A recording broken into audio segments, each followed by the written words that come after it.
gentlemen, yes, this is your favorite show, Sports Unfolded, with your favorite hosts, Eric and Ron.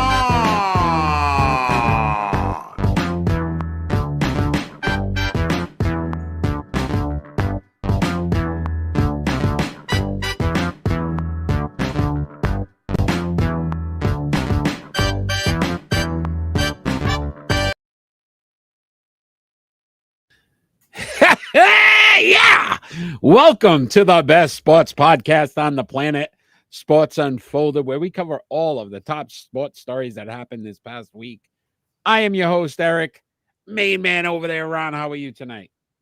I feel great. It's a new year. New year, season 5. We are on season 5. Is that season not insane? 5, right? The folks at Rhode Island Broadcasting love us. They love us. They do. We are a staple. I want to thank Danny for already jumping on and getting ready. He's ready to rock and roll. He is fired up too. So, Danny, thank you for joining. Again, if you join us live, join the chat. Let us know what you think about the topics we're covering, or if there's something else you want to talk about, let us know as well.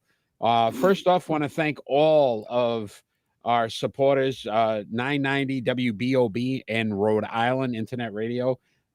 They have been very supportive, as well as 99.1 WDJY in Dallas, Georgia. You guys have been amazing. SEC TV, public access in Southeast Connecticut. Thank you for airing us as well. Gotta make a graphic for them. It's been really cool to be able to continue to grow and expand, and we expect even more in season 5. Looking forward to it. I told you last week, Toronto Maple Leafs won, Ron. You were in doubt. Oh, yeah. Final predictions this week, Ron. You will find out your punishment. And then we start season 5's prediction chart. So stay tuned for that as well. Cannot lose this year. Get on an early jump. Canadians last year. Know you love the Canadians. And now you wait to find out. But before we get into all of that, we've got some sports to cover. I hope you're ready. We're ready. And we're going to start off with our leadoff story, and that is college football. Playoffs we're in full swing. Your thoughts on some of the results? So we'll go through the 4 games. We'll start off with number 5, Texas, defeating Arizona State 39-31. What did you think of the game, Ron? Yeah, that wasn't so much of a surprise. They did what they should have done. It's such a toss-up. I mean, you got one game, and you got to take care of business in that one game. That is the thing that I do like about like football playoffs and the NCAA basketball's March Madness. I do like that one and done. You're either doing it or you're going home. Yeah, listen, by far, this was probably the most entertaining game. Went to double overtime. Yeah. Texas realistically should have lost this game. Arizona could not pull it off in overtime. But I will say this. Arizona State impressed me in one aspect. I don't think, to your point, anybody felt like they should have been here or would have been able to compete against Texas. Did a very good job of that. And then Texas, you've got to worry about where they're at, because realistically, they haven't looked that dominant. They're winning games, but it's close. Yeah, and it's winning games by the skin of their teeth. I mean, they're not lighting it up like they should have been. They should not have been even a question of whether or not that was a Texas win. Should have been just laying down the iron fist and just taking it to them, and they did not do that. Yeah, look, I really thought at one point Arizona State came back and tied it, and I said, you know what, they might pull this out. So I was pretty impressed with that. They face now, though, Ohio State, who actually defeated Oregon. This one was a little bit of a shocker, 41-21. I don't even know if the Ducks got off the plane in the first half, because they were down 24-0 before anything ever happened. Well, again, the teams rise to the occasion, right? So when you're looking at some of these things, and the Oregon Ducks just stunk it up. Laid a duck, laid an egg. Well, they just laid an something. egg. That's for They damn laid sure. something. I mean, they lost by 20. It wasn't even close. So the first half No. was 24-0, and I'm sitting Yeah, it back. wasn't I'm watching close. the game, and I'm going. I changed the channel. I didn't want to watch it. Yeah, it was ugly. It was like, I don't know. It's like they forgot who they were. I have no explanations how they went and just did that poorly in every aspect of the game, really. Every aspect. Whether it was defense, offense, coaching. Yeah. And this is why Ohio State came through, because they've been around for a while, and in these situations, and there they go. A lot of talk about Lost Day big. getting fired from Ohio State, and now now with this win, I mean, realistically, they're one game away from the championship. If this team seems to have rallied around their coach. I Yeah. think that's what we're missing with the Buckeyes here. They've taken all that outside noise and really used it to their advantage to say, look, we're a better team than most. There's no reason why he should get fired, and they proved it against Oregon. And the thumping of Oregon, right? I mean, this was big. They just put up 41 points against the number one team. Yeah. I mean, you don't write these kind of stories. I mean, this is looking like it could be like some movie, finish with a team facing adversity, and then all of a sudden there they are in the thick of things. And it's going to be tough to knock them off this wave. Yeah, I agree with you. So that'll be Texas versus Ohio State in one of the semis.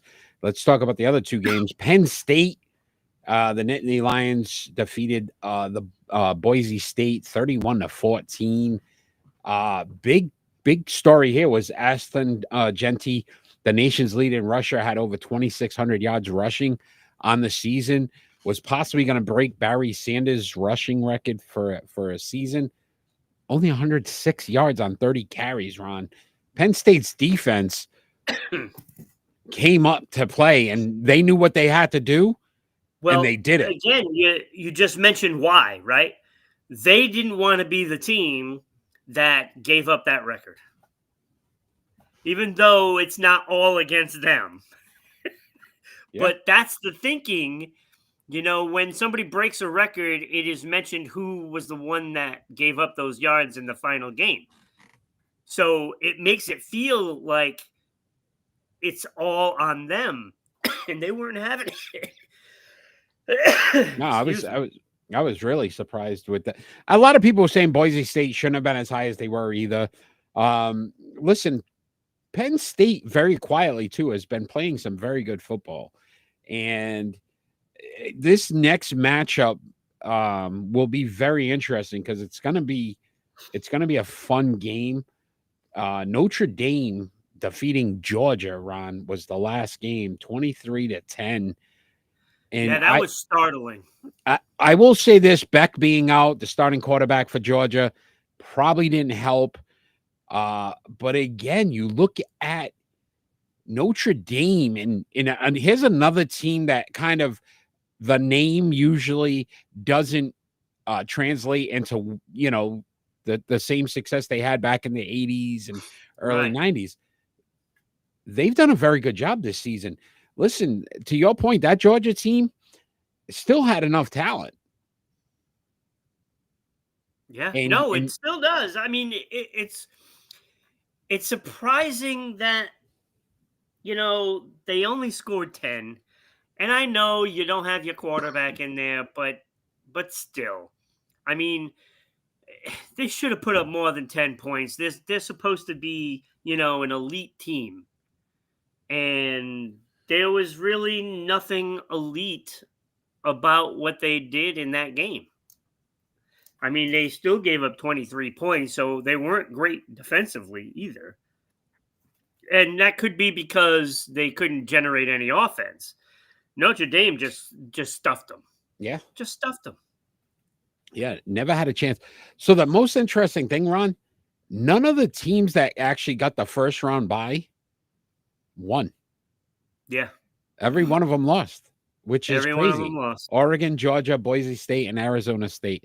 Bye in college football may not be the same as it is in the NFL. Yeah. Yeah, I mean that's obvious this year, right? And there's been a lot of years where you get like wild card teams and and just play-in teams can kind of generate some a lump of games in that can get them through. But it's really unusual in college. It's really unusual. I mean, I know we've just recently done these playoffs, like this, but even back when they were doing like the bowl games as, the major championships and stuff like that, it was very rare that those top seeded teams would lose. And this year it's just a mess. So before we move on, Ron, do you like it? I know it's early stages, but do you like the college football playoffs so far, what we've seen? I do. Or do you want to see them tweak it? No, I think you should just go with what you have right now for a while. Just to make sure. I think because it's so, I don't know, it's so general in how they do the rankings. I mean, you're taking teams that are playing much inferior teams for the most part. And I think a lot of those rankings are skewed because of that, but if those teams at the top are playing teams that are also at the top, that makes it better when you come out with the rankings. And that's why I don't think that Boise should have been there. But again, I think you win your conference and is Right. great. So to me, that's the only part of it I think they need to change. You're not playing the quality teams. You may have to just go overall rankings. And even if it was like, hey, 2 SEC teams were in the top 4, like that's what happens. I mean, this is like the days of the Patriots, right? When they had to play Buffalo, Miami, and Jets, and they were all terrible. So they would always get number 1 seed. It's similar to that. Yeah, and it's not indicative of how good the team is. No, I agree. Looking forward to this weekend again, because you got some games coming up. So that'll be pretty interesting to see. Again, if you're a college football fan, how do you like the playoffs so far? Any surprises? Let us know. Join the live chat. Let us know what you think. Absolutely. But Ron, we're going to talk some NFL. And there's a lot to talk about in this. This story's pissing me off, so I'm excited to talk about it. Okay, so no, go ahead. So I will say this: Saquon Barkley and the Eagles have decided not to have him play the final game of the season due to the playoffs and getting him some rest. They don't have the bye. Should he have tried to break this record, Ron? Is the question? Would you think overall, like that record stands history of time? So Eric Dickerson, 2,105 yards rushing in 1984. So you're talking 40 years since this record has been broken. Because it's the age of the quarterback, right?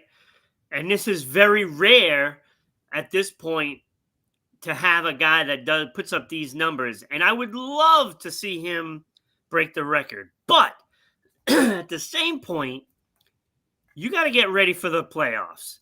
And I wouldn't risk anything right now because Philadelphia needs to take that other step. I don't The know. next step. I don't remember when it was, but this has happened in the past.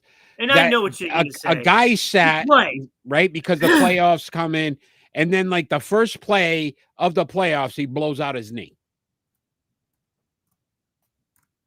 So again, anything's possible. Mike McCarthy heading to the Bears. I don't think so, Danny. I really don't think that's going to happen. But that's where I say it. To me, it doesn't make sense. And on top of it, Ron, you're playing your former team. Yes. I would love to do that against the New York Giants. Yes. But how sweet would it be if the Giants win? How sweet would that be for Barkley? You know why it would be sweet? Because if the Giants win, then the pick for the 2025 draft, they would have 7 or 8, and they wouldn't get their quarterback of the future. Well, they already gave us the Patriots a gift by winning last week. Yes. And now New England's saying they're going to try to win this game, and Buffalo's probably going to sit everybody. No, they better not try to win that game. They're starting May. There's a lot of questions on why would you do that. I don't know what the thought process is going on in New England either. You got the number 1 pick, right? You make sure you hold on to it now.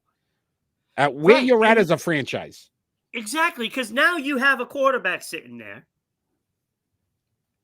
If you feel that Drake May is a future contender for a Super Bowl, which he may be. I love what I've seen. But you could either trade May or trade that first pick. I heard one of the most interesting ones. You trade Drake May to Tennessee, who has the number 2 pick. Then you pick up Shedeur Sanders and Travis Hunter, basically pairing them in the pros. It's an interesting thought. It is an interesting thought. But I would say that I don't think New England's going to make the right move regardless. The fact that you're even trying to play to win this game, and Buffalo's sitting everybody, because here we go with the same thing that we're talking about with Barkley. I'm not taking a chance of Allen getting hurt, or, you know what I mean, Amari Cooper, one of those guys that we know is vital to the offense. New England may be in a boat where they're going to probably win this game. That would be tragic. It would be tragic. And look, I still think they're going to screw up the draft no matter what they're going to do. They may keep Drake May, and that's fine with me. I like Drake May. What do you do at 1? You're not drafting. So I want Hunter, right? Right. But I don't see him being a number 1 pick. He could realistically go number 1, but I don't feel like he's that deciding player that's going to change their franchise and go forward.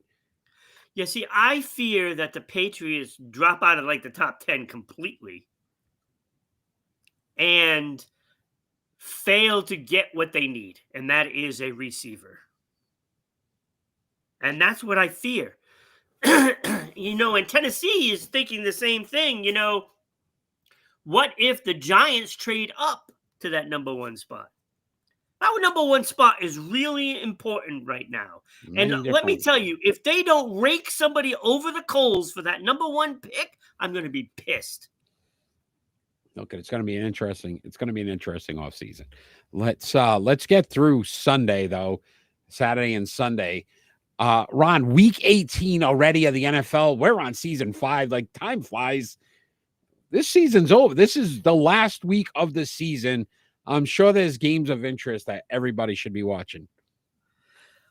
Yes, and there's actually quite a few of them. I have 5. I was surprised. I have 5. I actually have 6. Yeah, I could see that. And most of them go hand in hand. Because of the playoffs scenario. Because of the playoffs. Yeah. Because the first one which should be an amazing game, Pittsburgh and Cincinnati, because it's like it's all trying to get placement, right? Pittsburgh can still take that top spot. No, they can't. They could possibly win the division if Baltimore. Well, that's what I mean. The division. Yes. The division. Baltimore.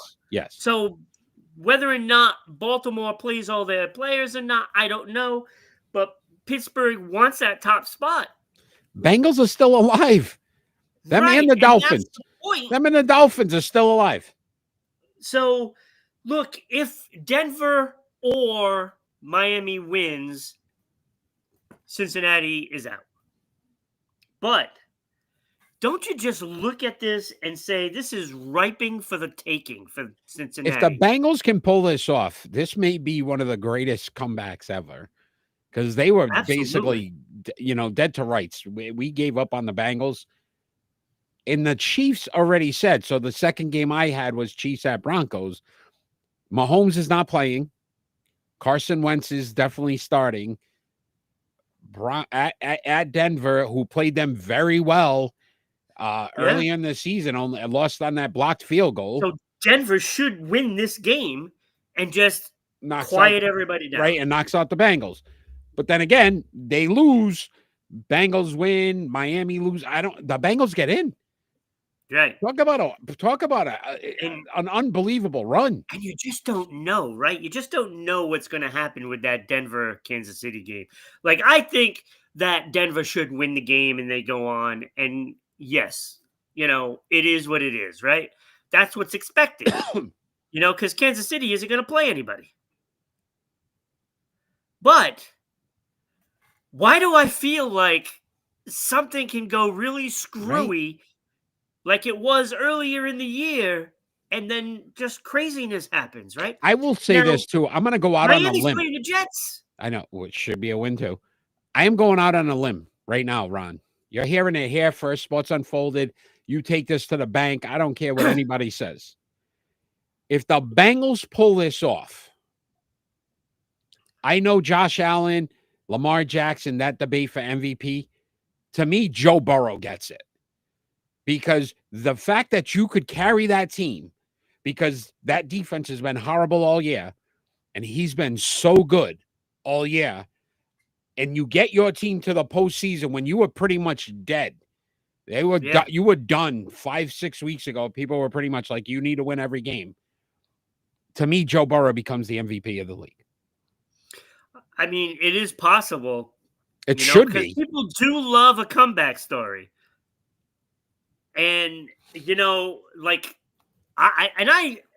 was stunned how bad they were playing, because I had picked them to go to the Super Bowl and win it.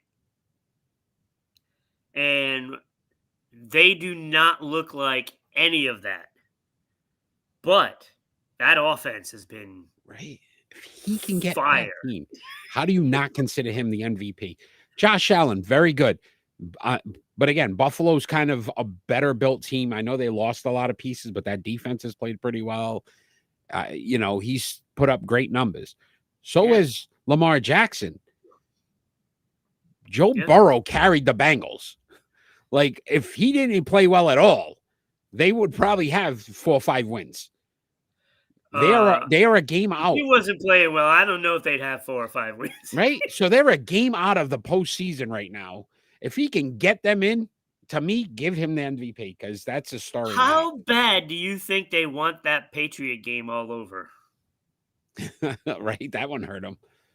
That hurt them. Because that's the game they needed. Come on. New England was on fire week 1. After that, I don't know. Somebody got the fire extinguisher and just doused it. All over. Yeah, what else do you got for games? That Miami Jets game, right? Because you would think that Miami has to play everybody, right? They got to play everybody. Definitely playing everybody. New Jersey doesn't have. New York doesn't have to do anything. I don't know where that came from. New York doesn't have to do anything. They don't have to play anybody. What happens if they win? But the story here too is a lot of talk. Is this Aaron Rodgers' last game? Could be. He didn't shut it down either. He said this possibly could be my last game in the NFL. So now there's reason for him to want to win and go out on top, right? So now that you see that, maybe they try to win for their coach, because again, they already said that he's going to be replaced. They've already interviewed 2 guys, right? One of them being Vrabel. Ron Rivera as well, candidate. I can't believe Ron Rivera is still kicking in the NFL as a head coach. There's a lot on the line for the Jets. Whether it is playing for jobs for next year or just for some dignity. That's what I'm saying. Right? Miami needs to win. This is not a cakewalk for for Miami. Jets don't need to win. Miami does. Guess what? Aaron Rodgers may say, look, I'm going to just put on a show. This is my last game in the NFL. Right. So that'll be interesting. Going along with your theme, Ron, I have Panthers at Falcons because obviously Atlanta has to win. I got that one too. Right? Then you got the Saints at the Bucks. Now, neither one of these teams are playing any team that they shouldn't be able to beat, and something's going to happen. So it's going to be who's going to be the one with egg on their face, right? Like they're due. It's going to happen.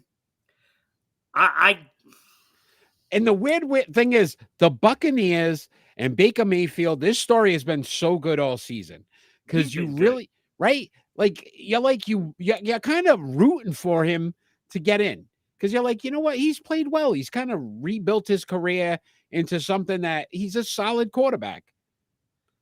Yeah. But the Saints have been so bad. It's like the biggest setup to say, hey, look, they win this game. The Falcons beat the Panthers. Next thing you know, they're out of the playoffs. I don't know who has more pressure.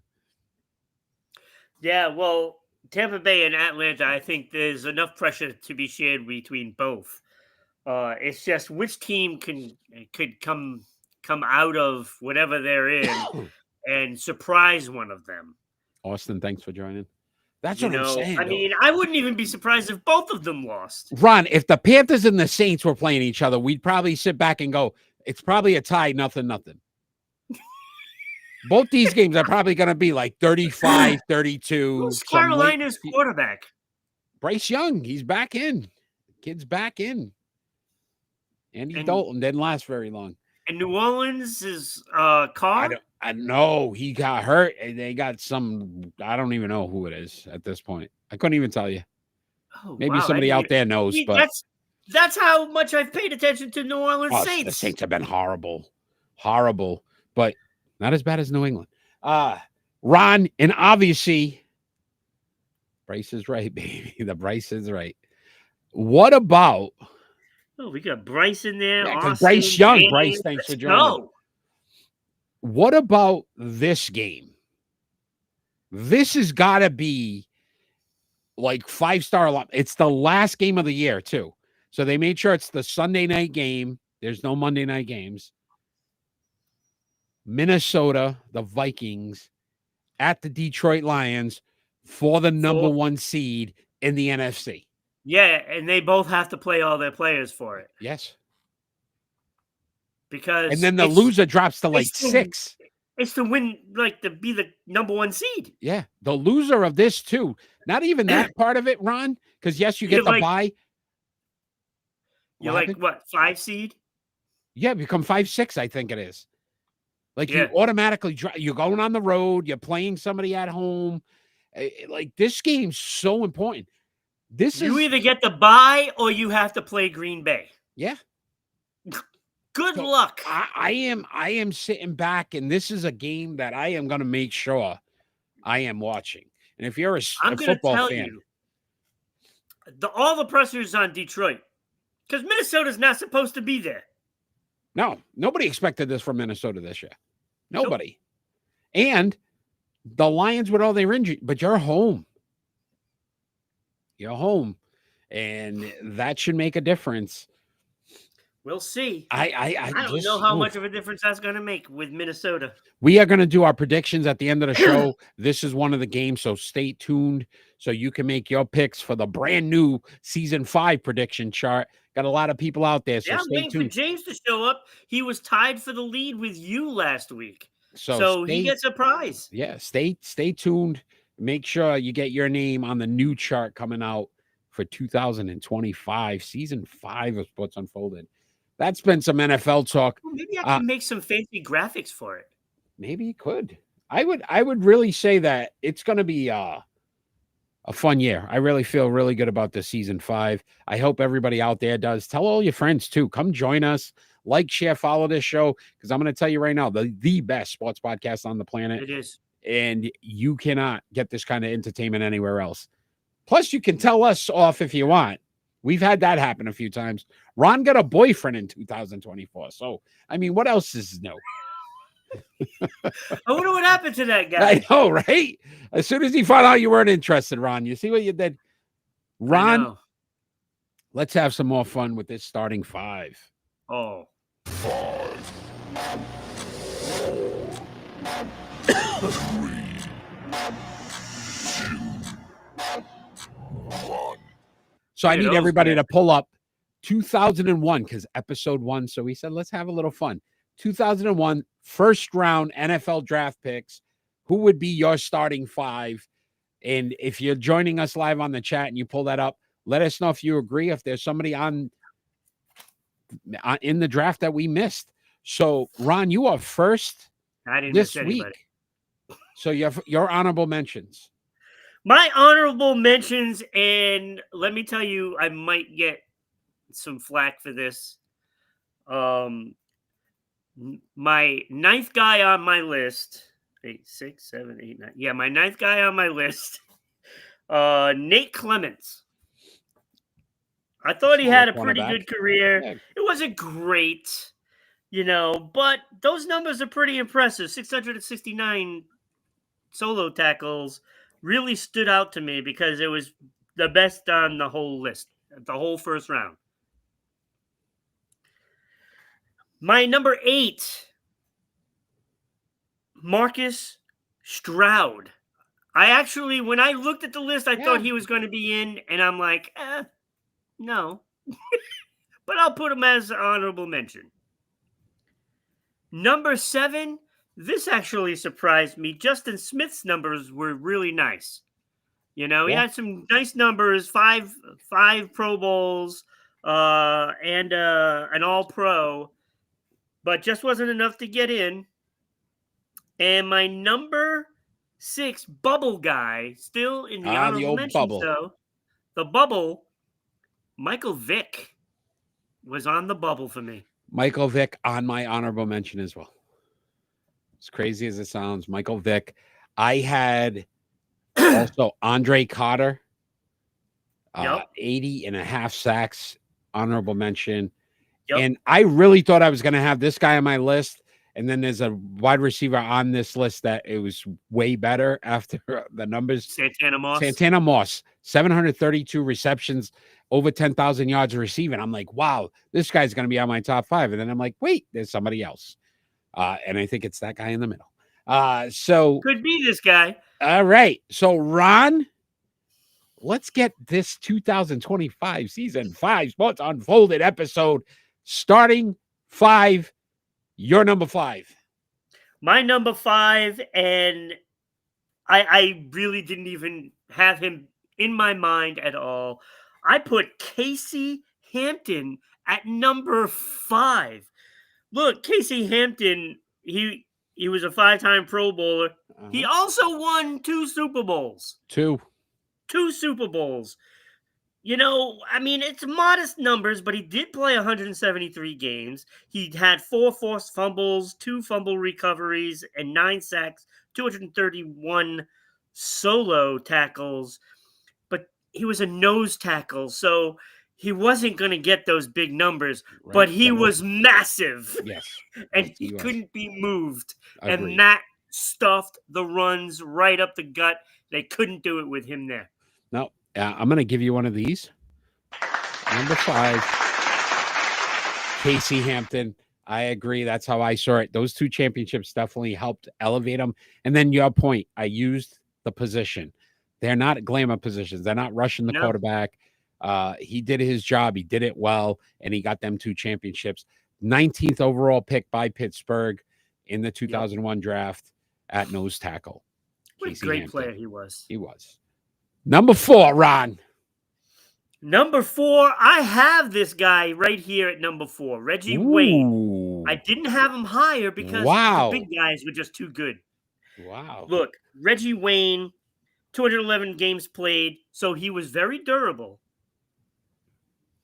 1,070 receptions with 14,345 yards. He averaged 13.4. And I know early in his career he was more of a speedster, so he would be going down, the sidelines and trying to get those deep passes. As he got older, he started going more towards the middle, and he was very valuable to some certain quarterback that I can't quite remember his name. Who's that guy? Who's that guy? Big forehead guy. I know. It's Yeah, on the tip of my tongue. 82 touchdowns isn't so bad. No. He also had Marvin Harrison there too. So at the beginning part of his career, yeah. Right. And when Marvin Harrison was gone, he was able to take that number 1 spot. He was that good. 6 Pro Bowls, 1 All-Pro, and of course, 1 Super Bowl. Yeah. Oh, I may have him a little higher. At 4 for me, Steve Hutchinson.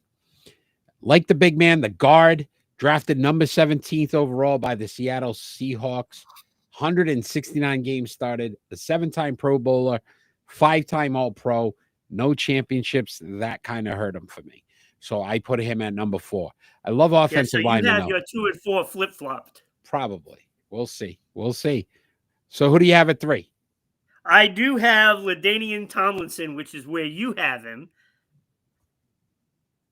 Number 3. If not, I'm surprised. Because, frankly, he just doesn't have the awards and accolades to be higher than that. Look, I love the fact that he had over 13,000 yards.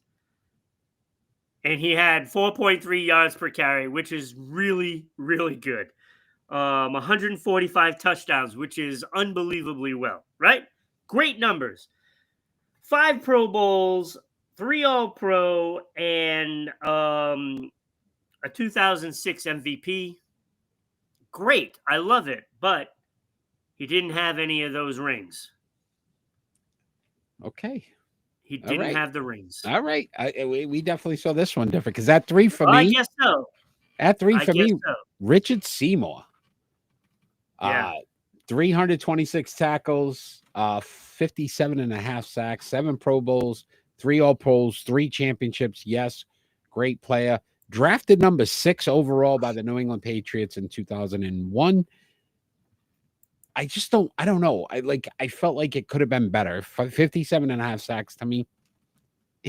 No, it's not bad, but the 3 championships put him to 3 for me. He was so good, Eric. They decided to do everything on the opposite side of the field. That's why he suffered with the numbers. He's that good. All right. I can see your point too. Who do you have at 3? 2. We're at 2. I have Steve Hutchinson.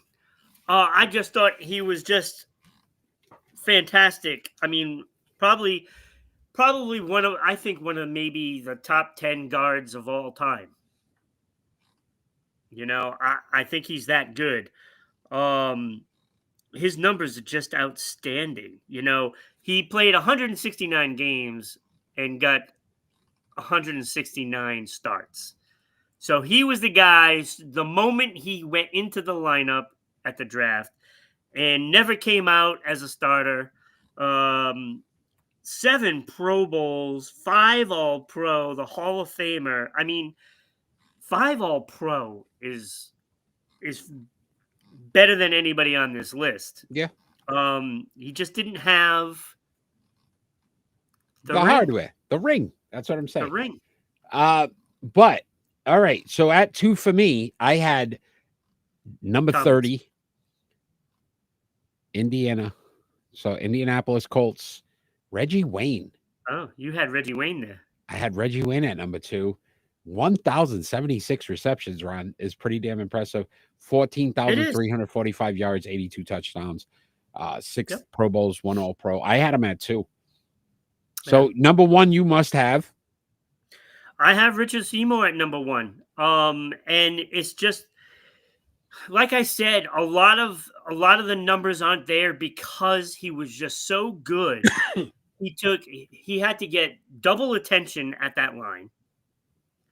And then every time he was out there, they went to the other side of the field just to negate Seymour. And that's exactly what they did the whole time.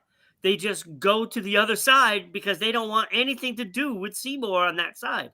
So wherever he lined up, the play was going to the other side.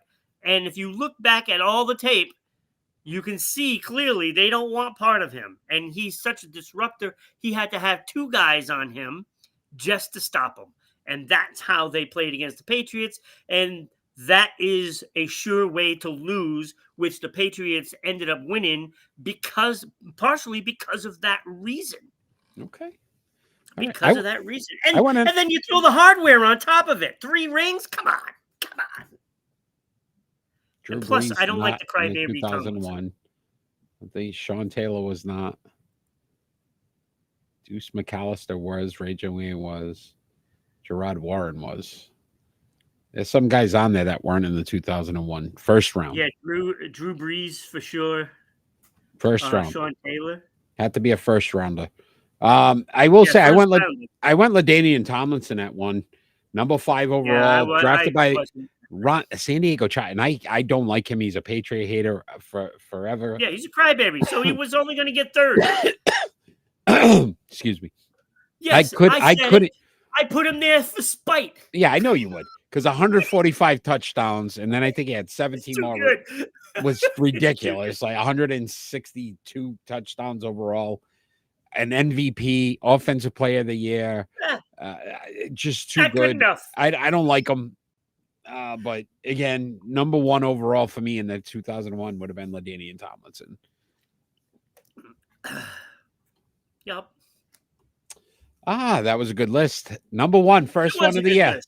First one of the year. You want to know what I love about this list? It had a lot of the big guys at the line. Right? It wasn't because you always think you're going to get the wide receiver quarterbacks, right? There wasn't a lot of great quarterbacks in that draft. There was only one in the first round. In the first round. All right, let's talk some NBA, Ron. Wait, wasn't there some guy that was like last round or 6th round or something? 2000. Oh, it was the year before. Okay. Yeah. Year before. The rest is history. We will. Yeah. I mean, you might know him. He's over there. He's right there. That guy right there. Yeah. I know him. Keep trying to get him to come on the show, but yeah, he's got that big contract with Fox. I'm sure they don't let him do it. The Sacramento Kings. See, he'd fit in better here. Oh, of course he would. They have fired head coach Mike Brown. Do you think it was the right time? Is this what they should have done to Mike Brown? It depends on how you feel, Eric. Do you think that glad you asked me. Underachieving? I think. Or did they overachieve 2 years ago? We did a great job of doing a special on some of the worst franchises, and we said there's a trend. There's a trend, and it's usually with the title, right? It's a trend because usually they end up getting rid of their coaches all the time. So he's in his 3rd season. He's won the first 2 seasons. He had a winning record. The first year got him to the postseason. Last year they were 40. What were they? Hold on, 46-36. 10 games over 500. Just the West is a very tough conference. Did not make the postseason. At 46-36. They came in like 3rd in the East. They would have exactly. So it blows my mind that he's 109-89 in his career with them, a 55% win percentage. So it's not like he's losing. He's winning more games than he's losing. He's built a very good young team in DeAndre Fox. He's got a lot of good players. they're having Sabonis, growing pains. right? Sabonis, they're starting off slow this year. Here you go again now, bringing Doug Christie, who hasn't coached, Mike Brown, who's been a head coach, who knows how to get out of these slumps. I think this was the worst time and the worst thing for the Kings. I absolutely agree. There had to be something going on, they're a good team. backstage. They're a good team. Look, they're young. Okay, they have a lot of young players, and this is growing pains. Okay, that's exactly what this is. There's a couple of guys on the team that just can't get it going for whatever reason it is, and you got to just kind of ride it out, really. And they're not so far back that they can't recuperate and jump back in. But what were they, 15 and 19? now you have a guy that's inexperienced that's got to do this. And frankly, I don't think he has it in him. There'll be a bump like there always is with a new coach, and then they'll just fall back into something what like they the were Bruins. So let me ask you this question, Ron. Do you know what year the Sacramento Kings actually moved to Sacramento? I have no idea. 1985. So actually 40 years ago. They've had two head coaches with winning records. Guess who's one of them? Mike Brown. Rick Adelman was the other. Yeah. So you're firing a coach that's had one of the only coaches, one of two coaches that has had success in your organization, and you fire him after what, 36 games? 36 games. It makes no sense to me. Or 34 games, whatever. Like, it doesn't make sense to me. And I don't want this, just sets them back again. And here you go again. Now it's a rebuild for another 2-3 years. And you think, right? Because what's going to happen is now the team isn't going to feel good about themselves. And like I said, you'll have a bump and then you'll just fall right back into what you were doing. And come trade deadline, they're going to trade somebody away. And De'Aaron Fox, who is their best player, has already stated that he wants a trade. He wants out. There we go. So, see, this is how it is, because they had a coach that believed in them and was trying everything to get them out of it. And they didn't give him time to see how the season played out. When you have a winning coach, you gotta give him time. For the most part, like if the guy had a losing record throughout, to your point, Ron, I say, all right, he's had 2 winning seasons. He's 4 games under 500 this season. You fire him. Yeah. Like, what are we doing? I think he was too close to the team for them to want to play for somebody else. I don't know if you heard, but there was a story that came out that basically he was on his way to go to practice, and they called him in his car and fired him that way. So a lot of criticism on the organization that basically, no balls is what exactly the words that were said. Like, this organization just has no ball. Like, they couldn't even let the man get to the facility, talk through it, and then make a decision. They fired him driving to practice. Wow. Like, it's absolutely ridiculous. Pretty crazy. That's just a lack of respect. And then you wonder why this franchise sucks. Yeah. And I think, again, you're going to see it. You're going to see it again. You're going to see it again. Wrong time. I think we both agree. Oh, yeah. All right. Let's talk some Major League Baseball. There was a big signing. Corbin Burns is now officially an Arizona Diamondback. Are you surprised by his choice to go to Arizona? No, not really. I think he might be a guy that would rather play for a smaller market. I thought the same thing, and then I found out they're actually from the Phoenix area. His family, his wife made this decision, so that kind of made some sense because there was more money offered by other teams. Yeah. Here's what blows my mind, Ron, though. When we talk about putting somebody over a barrel, I have to use that term. He pretty much owns the Diamondbacks now for whatever years that he has. So 6 years, 210 million or something like 6 years, 210 million, right? He's 30 years old. It puts him at $35 million a year, which is the 5th highest in all starting pitchers. So already he's one of the top 5 paid pitchers. He has an opt-out after 2 years. But in that opt-out, if he doesn't opt out, it's like $20 million deferred money he gets, or then they pay him $10 million installments for 2027, 28. If he fulfills all 6 years, then he receives $10 million in 2031 and 2032, $11 million for each season from 2033 to 2036. This is like a Bobby Bonilla deal. He's getting paid for the next 11 years on a 6-year deal. I think it sounds Pretty to me good. like some LA Dodger accounting. And then, Ron, and then he has a no trade clause for the first 2 years. You can't trade him. Period. Cannot move him. After that, he can give them 14 teams each season that he'd be willing to go to, or no, that he will not go to. So when you talk about a player controlling the entire aspect, I'm surprised any team wanted to sign him if he was trying to get all these deals put in place. The reason for this is because, it's like certain teams have a habit of going for it 1 year. San Diego Padres, Florida Marlins, or Miami Marlins, whatever the hell they're called now. They did this with Greinke too, right? Arizona. So big deal. Right now they're a contender. They're like 2 years removed, right, from the World Series. Like we think of it that way. Right. So they have a pretty good team. Him going there gives them a chance. Gives them a really good chance. I think they're going to be ahead of the Padres. They might even move ahead of other teams, like maybe even Atlanta, because they just got done losing their guy. Yeah. So, I mean, when you look at it, it might be worth going there for a couple of years with a no trade clause. And it might be great for Arizona for that as well, because now they can contend at least for 2 years, and then they trade everybody away. And that's why he wanted the 2 years. I will say this. I mean, only issue is you're in a division with the Dodgers.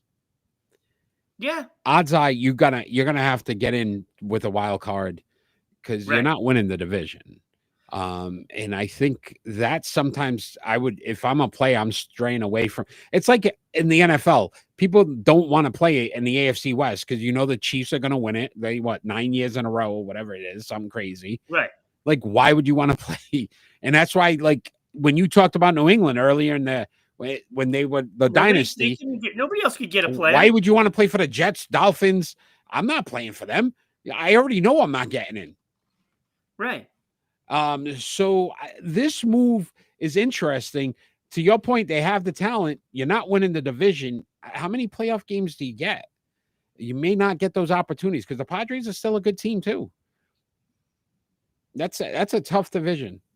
So I'd be interested to see how that works out. Yeah. But big deal. 6 years, 210. Yeah, it's a really big deal. Good deal for him. He's a good pitcher.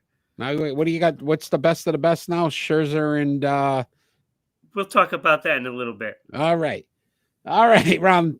Let's move on. Great talk. Let us know. Do you like the Corbin Burns deal to Arizona? Was it smart?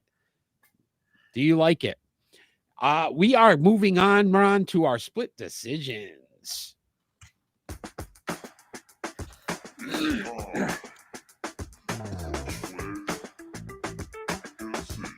Our split decision segment. Basically, we each ask each other 2 more likely questions, and we have to make a decision.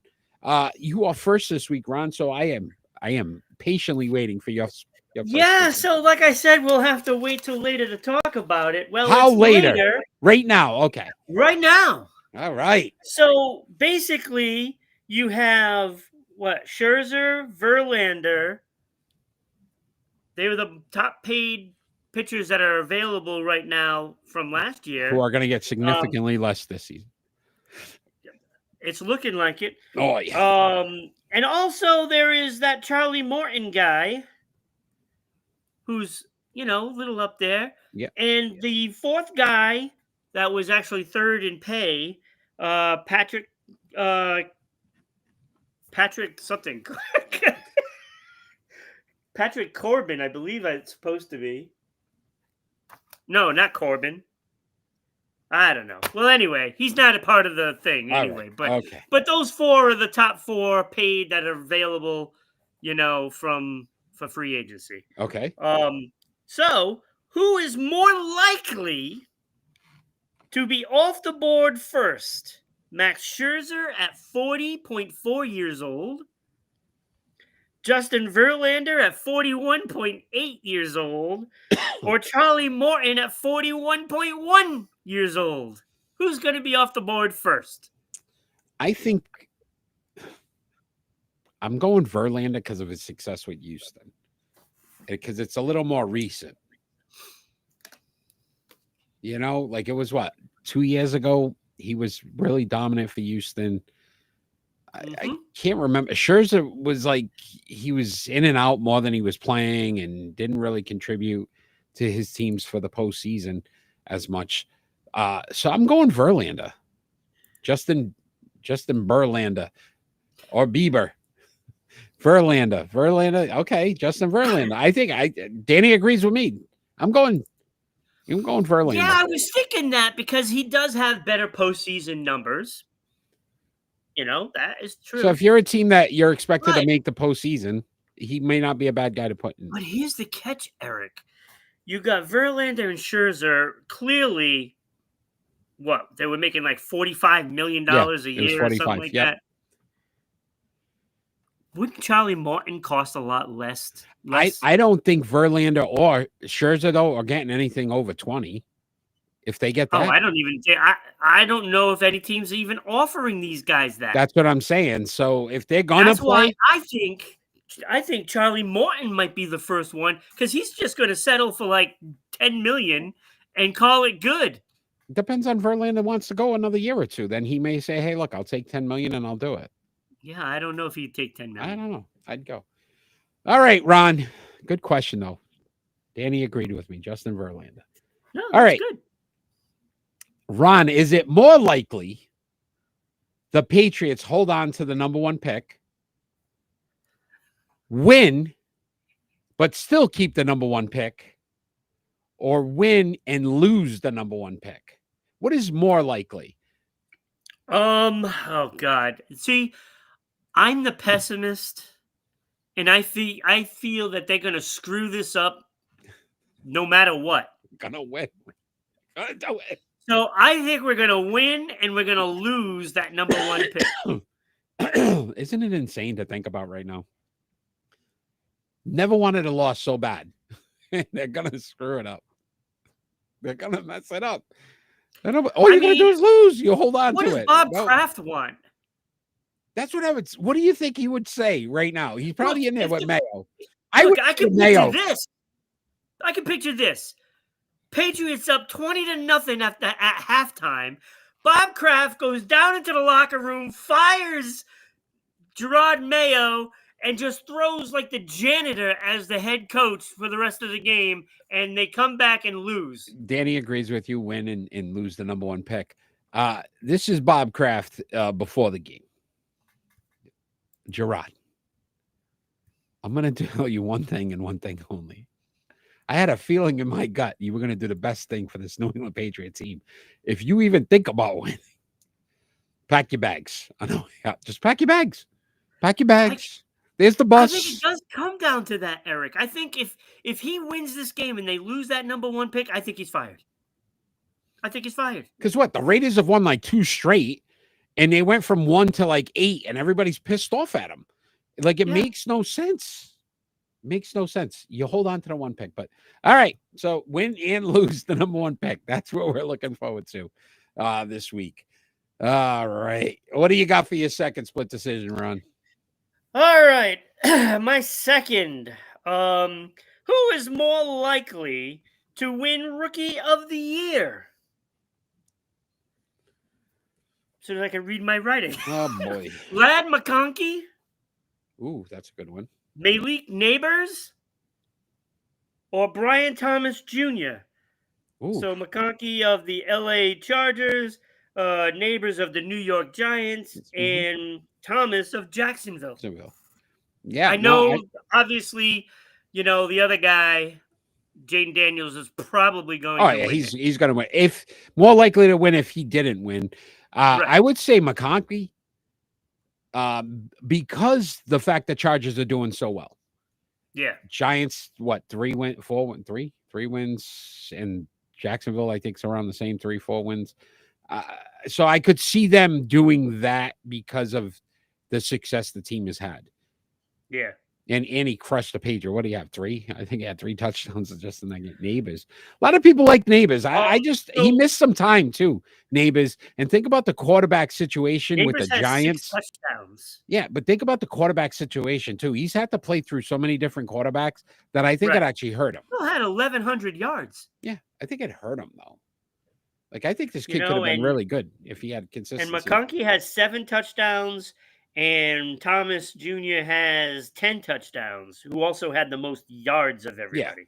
Yeah. No, he's a much better receiver. I just think the records sometimes hurt you. Yeah, because they're a winning team. Yeah, and that's why when we were talking about MVP, right? It's kind of the same thing. They look at the record, and Josh Allen would move ahead, or Lamar Jackson before Joe Burrow. All right, Ron. This is an interesting one. Let's see how you feel about this one. Now all these teams are already in. That's why I've picked these players. Which NFL quarterback is more likely to win his first championship? Josh Allen, Lamar Jackson, Jalen Hurts, or Jared Goff? Now, again, all 4 of these teams are already in the postseason. That's why I didn't pick some others, because they're not in yet. These guys are definitely in the postseason. Which one would be more likely to win his first championship? Let me know if you need the 4 names again. That's a tough one, because there is a road for each of these teams to do it. And it's not a good one for most. Jalen Hurts might have the best road there, because he's not going to have to face, both Minnesota and Detroit. He's not going to have to face, probably might not even have to face either of them when you think about this, because I think they're going to end up playing whoever comes in seventh, right? Which would probably be Tampa Bay, Atlanta. No, they're going to be 4th. One of them's 4th. So who is 7th? Somebody's already in. They're already in. Go ahead. I'm going to look it up while you. Yeah, it's got to be. It's got to be. Danny agrees Washington. with you. It's got to be Washington. No. Yeah, Nope. Washington. No, I don't think 7th. Because I don't know. Because 1 is going to be the Minnesota or Detroit. Yep. 2 is going to be Philly. 3 is going to be. If it ends right now, 7 is the Packers. So it's we're going to have to play the Packers. Philly versus the Packers. If it ends the way it ends. Right. And right now, Vikings and Tampa Bay would be, or Atlanta would be number 4. Whoever loses that game goes 5 seed. So they'll play the winner of the Bucks Falcons. Yeah. That's crazy. That is it's going to be crazy. With all that being said, anyway, I'm going to go with Josh Allen. Josh Allen. Wow. Danny said Jalen Hurts. I think Jalen Hurts. NFC. He would be my second choice, but that AFC one scares me because of Mahomes. I just don't know. I mean, every year we keep saying it's going to happen, and he keeps winning. But Danny, since you've been so great this episode, do you have a more likely question you want to ask us? Is there a more likely question that you have that we could debate? Let's see. This is something new. Let's try this because he's answering these. He's got his own. He thinks Neighbors. He went Jalen Hurts. Patriots win Yeah, I and just lose. laid out the great thing for Jalen Hurts to be picked. And Verlander. Jared Goff, though. Why are you sleeping on Goff? You don't think the Lions could do it, huh? Well, because I'm really thinking that Minnesota's going to win that game, and then Detroit is going to have to play their way in, and I still think they there's beat. too many chances for mistakes of coaching. If they can't beat the Bucks or the Falcons, it's a little scary. But all right, Danny, if you think of one, you could put it up there, and we'll definitely read it off. A more likely question. But we're going to talk some NHL while we wait. Ron, do you still feel like the Winter Classic is something the NHL should be doing every year? Wait, why don't the you ask NBA the original question that you were going to ask?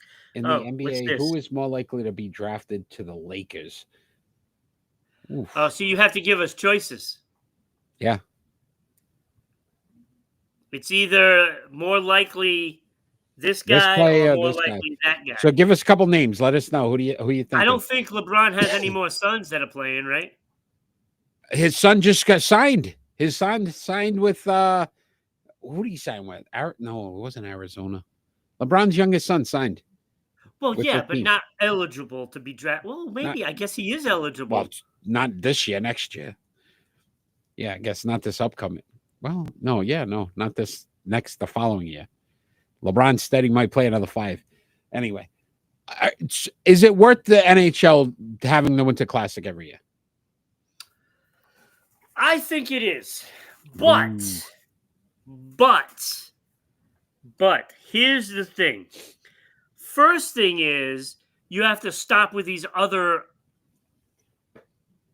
open air hockey games, these other arena outdoors games that they have. They have too many of them.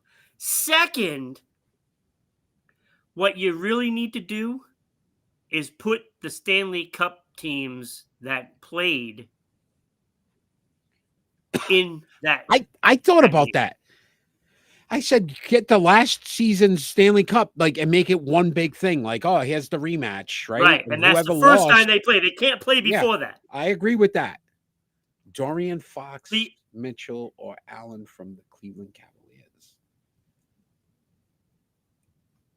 So we talking trade? No. I think he wants us to pick which one is better. Dorian.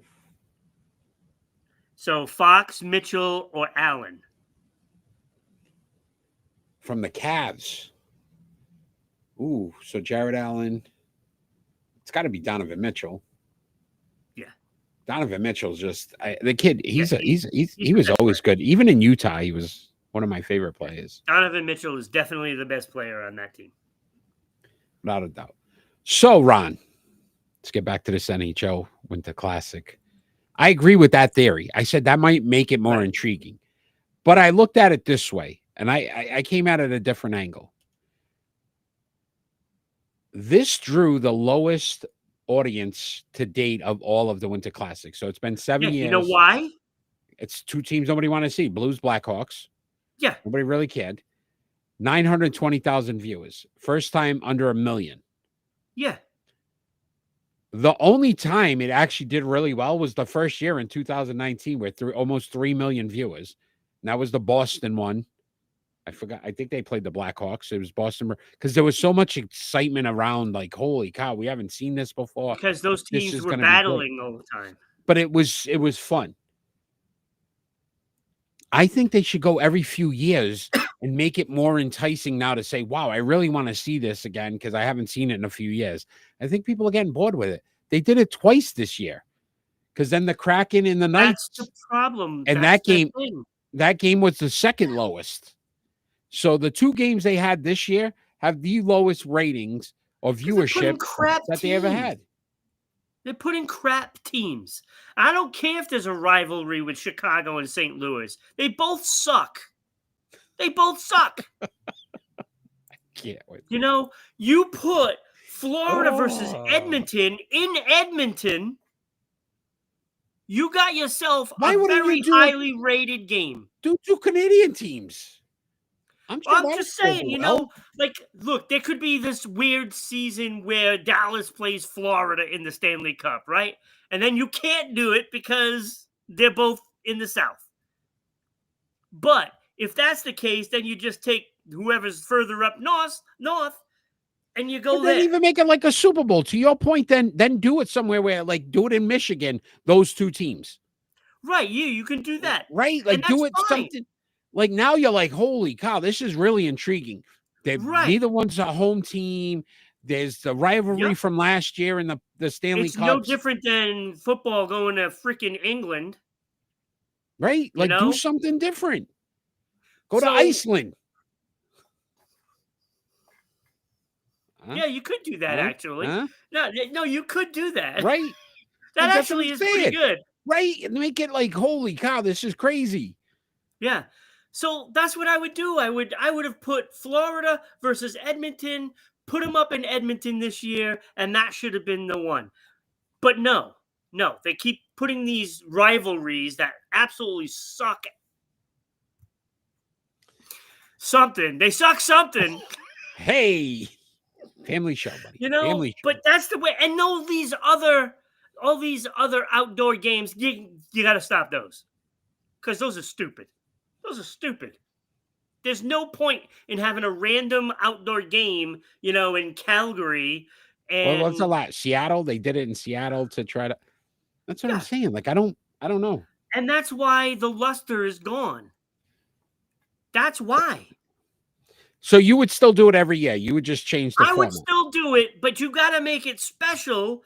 And I think the Stanley Cup champion versus the loser of that series should play. And if there is, somebody that isn't cold weather, then you go to like say Iceland or something like that. I have no problem with that. Go to Sweden. I think the players would love it. I'm not a big college basketball guy, so I couldn't probably tell you. Dorian Fox, Donovan Mitchell. So there's a Donovan Mitchell that is in college, and Allen. I don't know which Allen. I don't know. It depends on how good they are because obviously the Lakers are going to probably draft in the mid rounds. Well, I don't think they'll go with Dorian Fox because they already had a Fox. Rick Fox, baby. And he didn't do so great for them. I don't know. That's a good question. I'm not a college basketball. I'm guessing Allen. All right. You got to go with the one name guy. Oh, I like it. I like your theory. Get rid of the Winter Classic. That's what we came up with. Good call. All right. No, I didn't say that. Allen Cleveland Cavaliers. So they're trading. I don't know. I don't think they. He's all over the place. I don't know. Cavs on trading Allen. They're doing too well. Yeah, they're not trading anybody. Yeah, they got the best record. It would be somebody off the bench if they trade anyone, and it isn't going to be anybody good. They're going to give a whole bunch of crap to someone to get somebody that can put in minutes on the bench. That's all it is. All right, Ron, you ready? We are going to talk some NBA with our pick and roll. It's time for pick and roll. Number one episode of season 5. We went with some number one NBA draft picks. All of these players are Hall of Famers, all drafted as forwards in the NBA. And they were Tim Duncan, James Worthy, Elgin Baylor, Chris Webber, and David Thompson. We're going to rank them from 5 to 1. Ron, you are first this week. I want to see you pick them and then roll with them, my friend. All right. So there's only 3 that are in the conversation to me. And that's the ones that I'm surrounded by. Okay. I think the other 2 guys can't even be in the conversation with these other 3. So my number 5 is David Thompson. 22 points is fantastic. 9.1 boards, 3.3. They're really good numbers. 5 All-Stars, 2 All-NBA. 1 ABA. And Rookie of the Year, I'm not sure he belongs in the Hall of Fame, to be honest with you. Chris Webber, 20.7 points, 9.8 rebounds, 4.2 assists, 1 missed timeout call. It was in college. I don't care. I don't care. care. It doesn't count. It counts. Everything counts.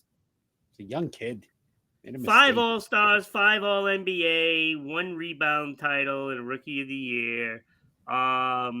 It was good. I don't know if it's Hall of Fame, but he had a 5-year stretch. So maybe, I guess. I don't know.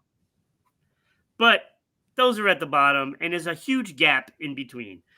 Number 3, I have James Worthy. He is definitely worthy. 17.6 points, 5.1 boards, 3 assists per game, 7-time All-Star, 2-time All-NBA, 1 Finals MVP, and of course, 3 championships.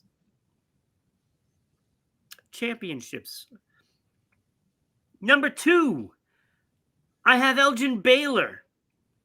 27.4, 13.5, 4.3 assists, 11 All-Stars, 10 All-NBA, and a Rookie of the Year.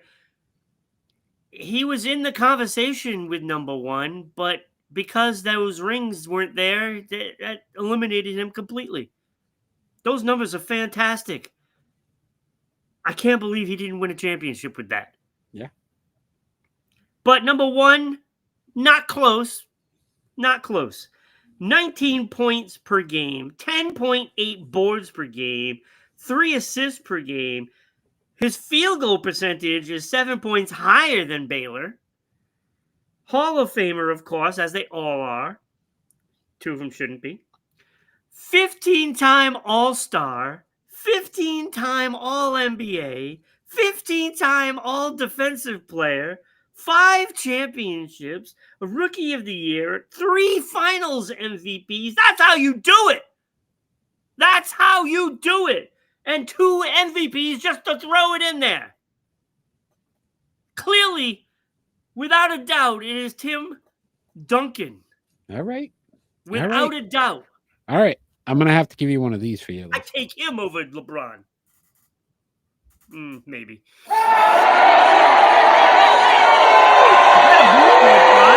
The LeBron fans, they were a little upset with you. Oh, well, I said maybe. All right. At 5 for me, Ron, I went James Worthy. I didn't like his numbers. 17.6. You're looking at the rings. I'm going to tell you right now, those were great. Guess who helped win him those rings? Kareem, Magic, Byron Scott. So I'm not putting him ahead of certain guys. I like David Thompson's numbers at 4, 22.7, which was 5 points higher per game than James Worthy. He also had 2 All-NBAs and an All-ABA. Yeah. So again, 3 versus 2. I gave him the nod there. Rookie of the Year. I went Weber at 3. C-Web, one of my favorite players of all time. 20.7 points, 9.8 rebounds, almost a double-double for his career. 5-time All-NBA. Better than a little better than Thompson when it came to that. And a rebounding title. Elgin Baylor. At 2, I agree with you, though. No championship, which you think his numbers were phenomenal, that he would have gotten one. But Tim Duncan, to your point, a 15 all-defensive as well. Like, not only was he an all-NBA, and an all-star the only for 15, one in the class. Right? Was That's like He's ridiculous. far beyond. 2 MVPs, 3 Finals MVPs, 5 championships. Still one of the best players to ever do it. You know, quiet, but one of the best to ever do it. So I'll agree with you at number 1 and 2. All right. Good one. Pick and roll. Number 1, baby. First one of the season. Ron, it is prediction time. And you already got it wrong. It is prediction time. Speaking of wrong, yes. It is prediction time. So let's bring up the final prediction for 2024. That chart.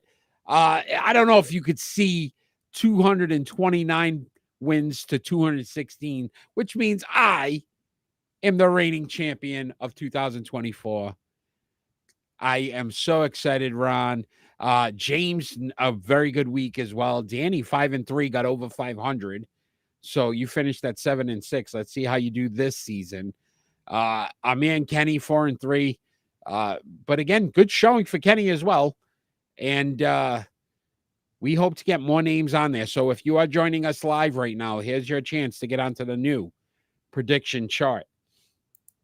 Ron, for all the wonderful fans out there, your punishment, New York Yankees, my friend, you will need to garnish a Yankees cap. We know how big of a Red Sox fan you are. Hate the Empire. It's time. I mean, we did Montreal last year. This year, it's got to be the New York Yankees.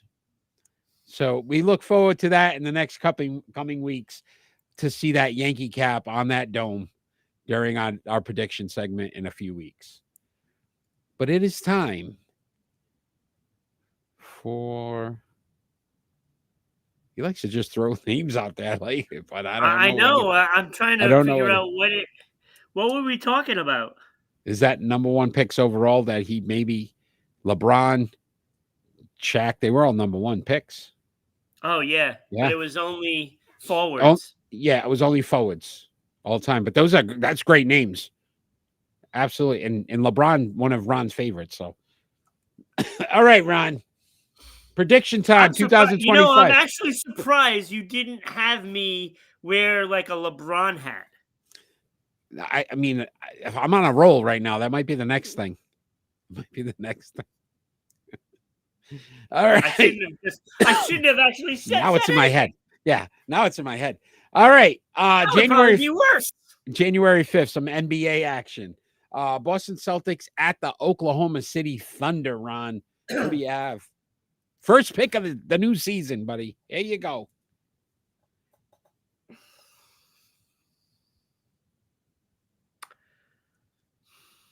Oh, he's got to think about all of these this year.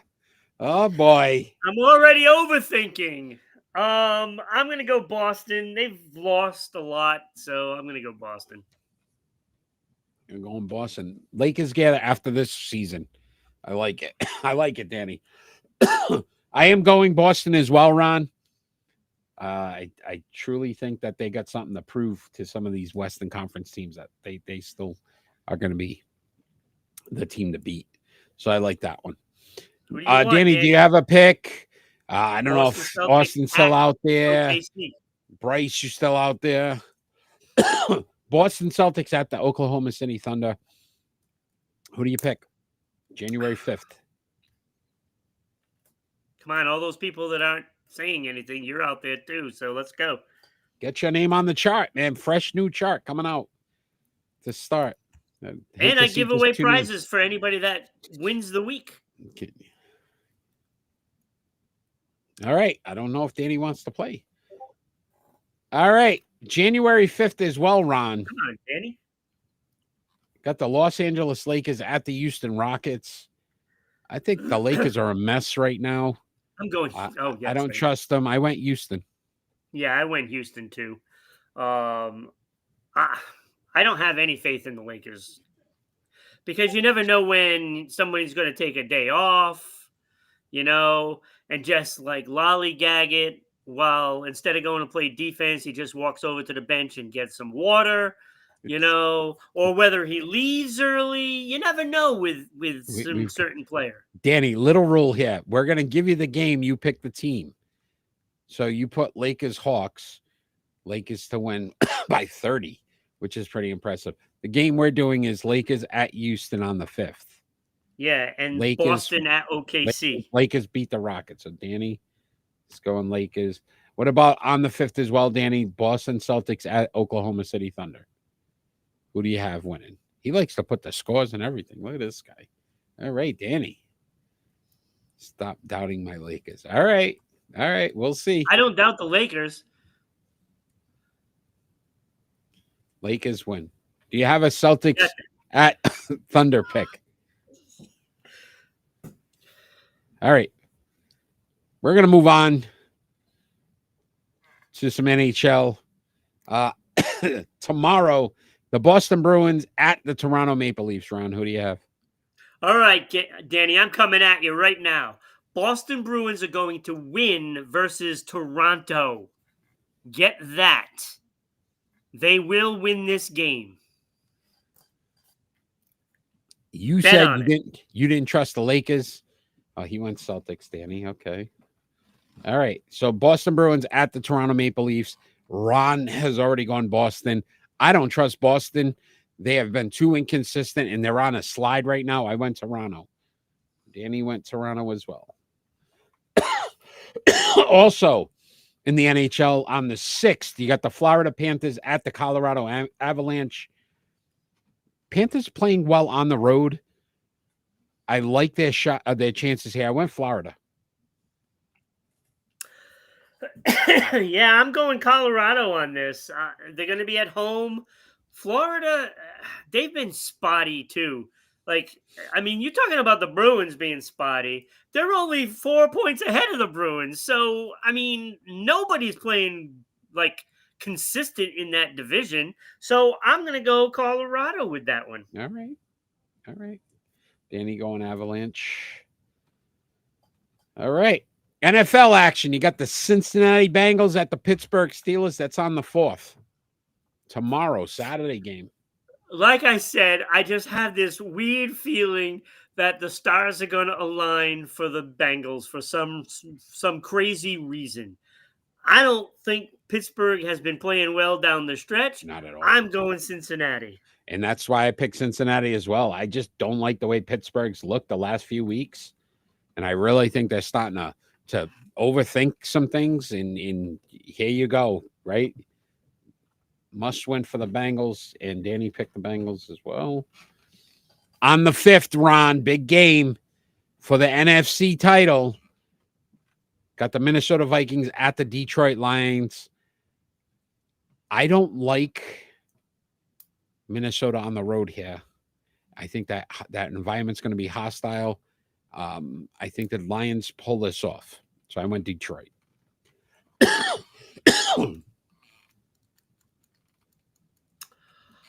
I'm going Minnesota. And look, the speech before the game is going to be everything. And I think the speech before that game for Minnesota is going to be everyone is picking Detroit for this game. Everyone says Detroit's going to win the division. Everyone.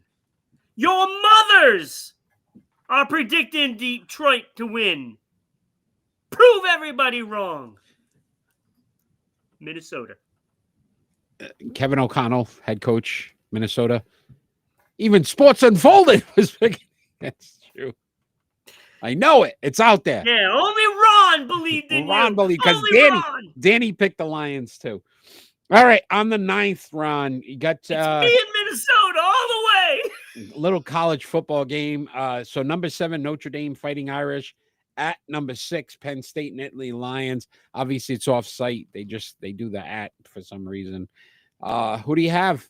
Who's advancing to the final? Here it is, right? I should go with the Lions on this case, but I'm not. I'm going Notre Dame again.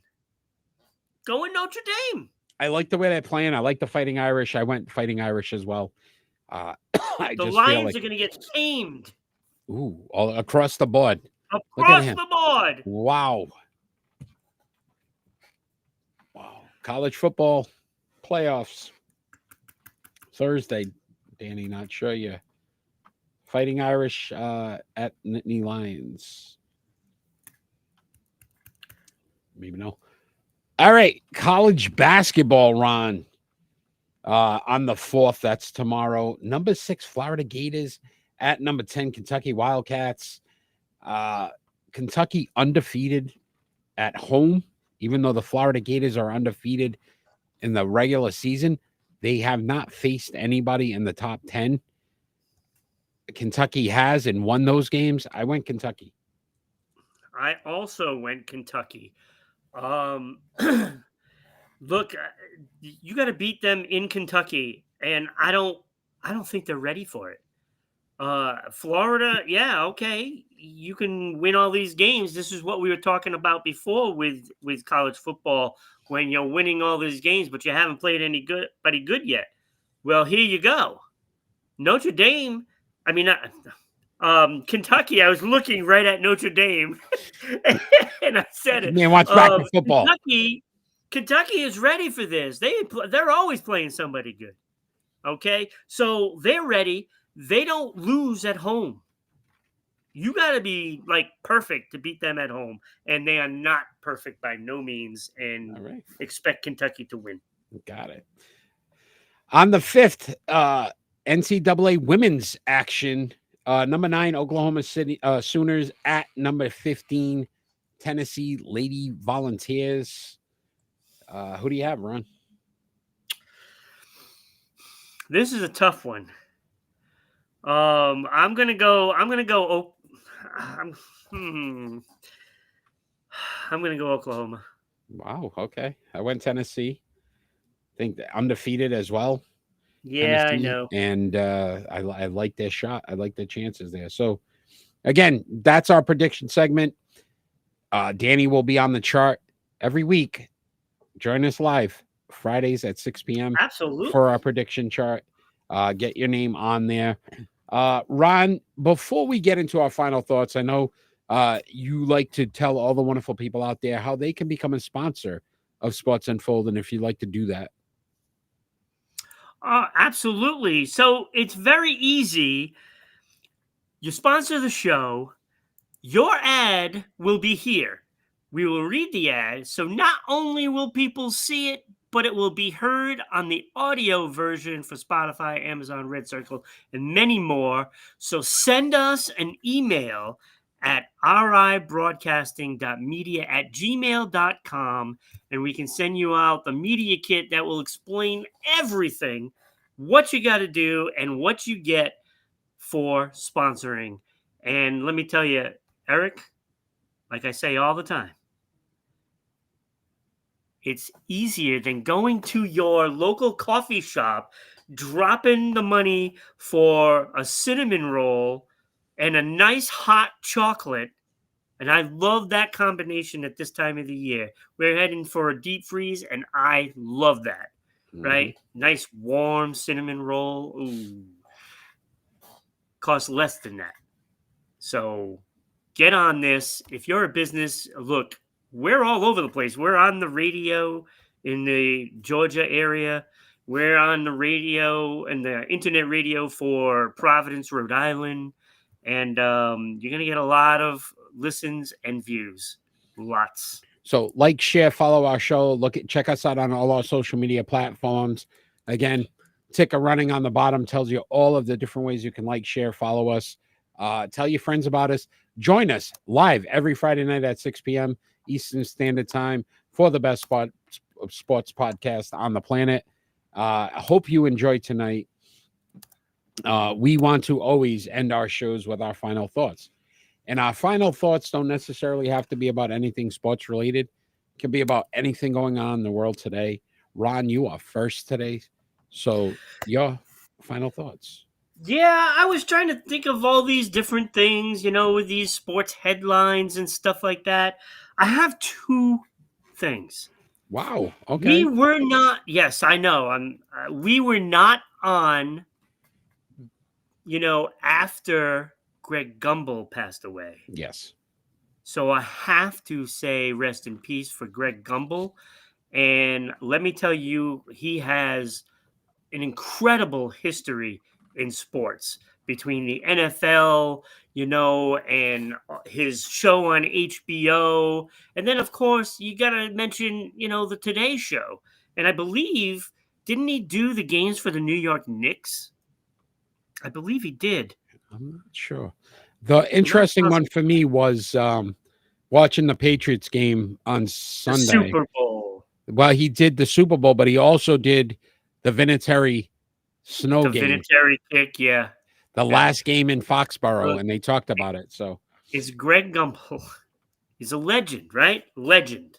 So rest in peace. But I want to say Happy New Year to everybody. It's only been a couple of days so far. We're in 3 days in, and there's been a lot of chaos around already.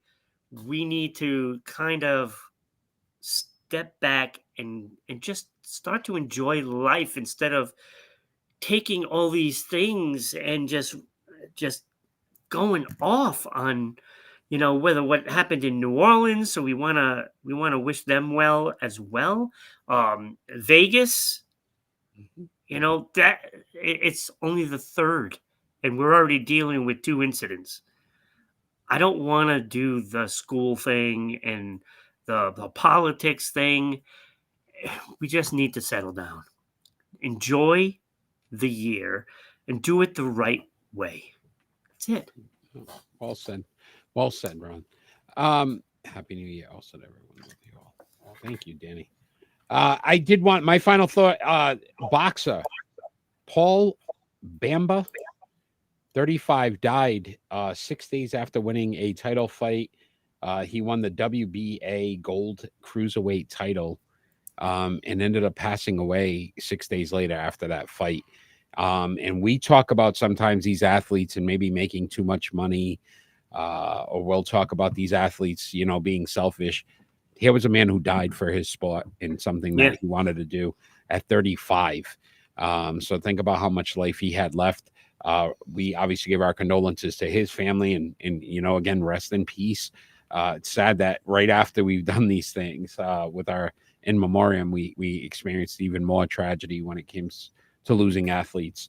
But obviously not well known, but again, it doesn't matter, right? He gave his life. You had fans somewhere, right? Sport, right? Gave his life to that sport, and went out as a champion. A sad way, but he went out as a champion.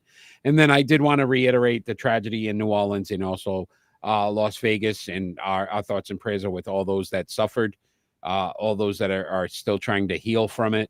And again, to Ron's point, listen, we ask for it every single show.